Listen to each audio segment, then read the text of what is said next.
Hello everyone, welcome to LSS tutorial. Kolkata বিশ্ববিদ্যালয়ের ইতিহাস অনার্সের সকল স্টুডেন্টদেরকে এলএসএস টিউটোরিয়াল চ্যানেলে ওয়েলকাম জানাই। আজকের এই ভিডিওটা আমাদের থার্ড সেমিস্টার স্টুডেন্টদের জন্য। তোমরা যারা থার্ড সেমিস্টার স্টুডেন্ট রয়েছে তোমাদের জন্য কিন্তু এই ভিডিওটা অনেক গুরুত্বপূর্ণ।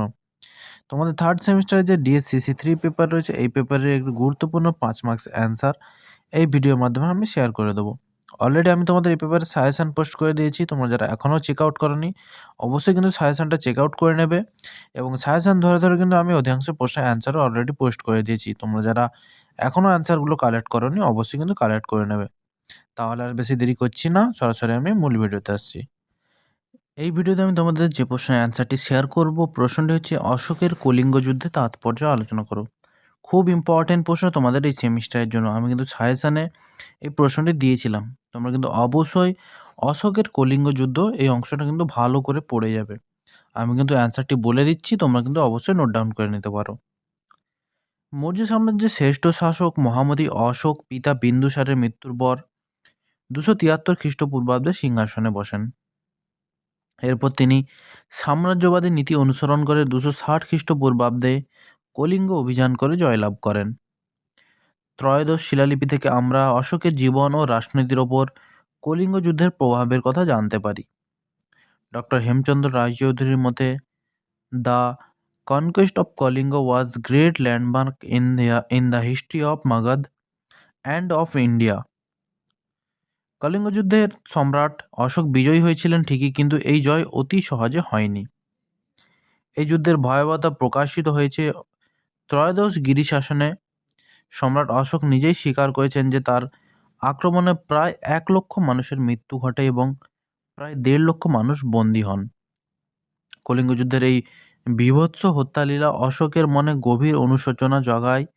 মানসিক শান্তি লাভের জন্য অশোক উপগুপ্ত নামে এক বৌদ্ধ ভিক্ষুকের কাছে বুদ্ধের অহিংস মন্ত্রে দীক্ষিত হন এবং অহিংসা নীতি প্রচারে মনোনিবেশ করেন। কলিঙ্গ যুদ্ধের প্রভাব ছিল অত্যন্ত তাৎপর্যপূর্ণ। মগধের সামাজিক ও রাজনৈতিক জীবনে কলিঙ্গ যুদ্ধ এক নবযুগের সূচনা করে, যা পরবর্তীতে অশোকের ব্যক্তিগত জীবন ও মৌর্য সাম্রাজ্যের ওপর গভীর প্রভাব বিস্তার করেছিল। ভারত ইতিহাসে অশোকই প্রথম সম্রাট যিনি এক প্রজা কল্যাণকামী রাষ্ট্র ব্যবস্থার প্রতিষ্ঠা করেছিলেন। ডক্টর রাধাকুম্বদ মুখোপাধ্যায়ের মতে কলিঙ্গ যুদ্ধের ফলে অশোকের ব্যক্তি জীবনে এবং মগধের অভ্যন্তরীণ ও বৈদেশিক নীতির ক্ষেত্রে সুদূর প্রসারী পরিবর্তন দেখা যায়। 3টি প্যারা বলে দিয়েছি। পরবর্তী প্যারা যাওয়ার আগে বলে রাখি, তোমরা যদি কেউ CC3 এবং CC4 পেপারের নোটস পারচেস করতে চাও তাহলে সরাসরি আমার সাথে যোগাযোগ করতে পারো। আমি কিন্তু স্ক্রিনে আমার নাম্বারটি দিয়ে রাখলাম।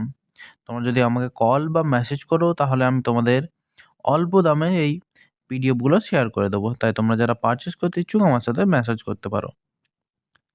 কলিঙ্গ যুদ্ধের পর একজন রাজার দায় দায়িত্ব সম্পর্কে অশোক সচেতন হয়েছিলেন। তিনি ঘোষণা করলেন, সবে মুনিষে প্রজা মমা, অর্থাৎ প্রজারা রাজার সন্তান।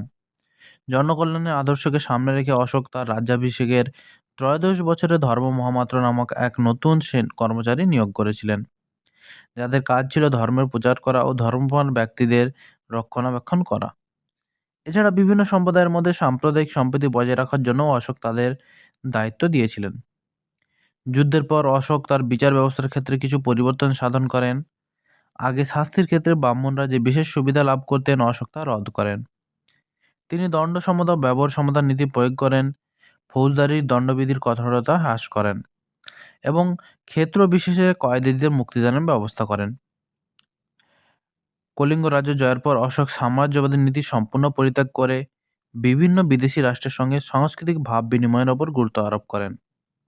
ধর্ম প্রচারের উদ্দেশ্যে তিনি দূতদের বিদেশি পাঠিয়েছিলেন, এমনকি প্রতিবেশী রাজ্য চোল, পাণ্ডব, কেরল পুত্র সত্যপুত্রের সঙ্গেও তিনি সুসম্পর্ক বজায় রেখেছিলেন। ঐতিহাসিক রবীন্দ্রনাথ থাপা, ডিডি কোশাম্বী প্রমুখ কলিঙ্গ যুদ্ধের প্রভাবকে অতিরঞ্জিত বলে মনে করেন, কিন্তু সম্রাট অশোক অহিংস ধর্মীয় নীতি গ্রহণের মাধ্যমে মৌর্য রাষ্ট্র ব্যবস্থায় এক বিরাট পরিবর্তন আনেন। অতঃপর শান্তি, সামাজিক প্রগতি ও ধর্মবিজয়ের পর্ব শুরু হয়, যা অশোককে বিশ্বজনীন ও সমগ্র পৃথিবীর সর্বশ্রেষ্ঠ সম্রাটের সিংহাসনে অভিষিক্ত করেছিল। তার মতো প্রতিভাবান সম্রাট শুধু ভারত ইতিহাসে নয়, বিশ্ব ইতিহাসে বিরল। তাহলে সম্পূর্ণ অ্যান্সারটা আমি শেয়ার করে দিয়েছি, তোমরা কিন্তু অবশ্যই নোট ডাউন করে নেবে এবং পরবর্তী কোন ভিডিও চাও তোমরা বেশি বেশি কমেন্টস করে জানাও। দেখা হচ্ছে তোমাদের সাথে পরবর্তী কোনো ভিডিওতে।